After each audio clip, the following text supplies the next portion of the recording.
Baby, this is in me, not on me.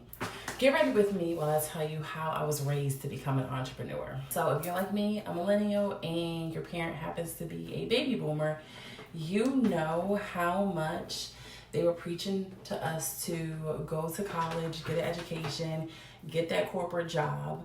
And while my mom was doing that, because I do have a master's degree, she was also preaching entrepreneurship. She would say, Asia, you need to be your own boss. You need to have your own business. You need to make your own money.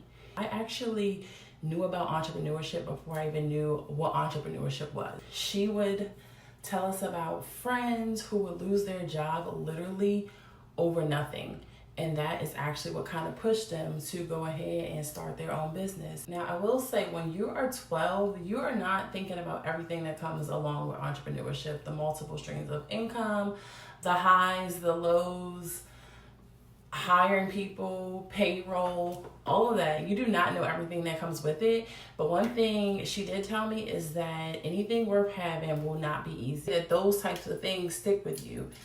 Now, as an adult, and I'm dealing with things that are hard and difficult, I remember when she said, expect it to be hard. She was actually programming me to think differently. A job will provide stability and experience, but it will not be the ceiling over my life. Anything that I desire it to be or to have, that I could absolutely have that. I didn't wake up one day and say, oh, I want to be an entrepreneur. I was raised this way. Baby, this is in me, not on me. I was taught this at a young age. And I understand that not everybody was raised this way. If you were not raised that way, that's why I'm here. I have helped multiple people through one-on-one mentorship actually get their business up and running, like turn an idea into an actual business.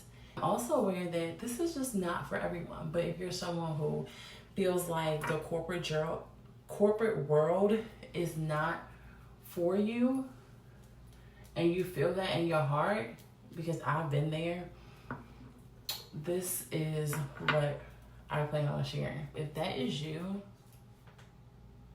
that person I just described, I'm gonna leave you with this piece of advice.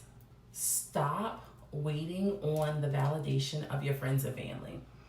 That is where you're gonna go wrong from the beginning.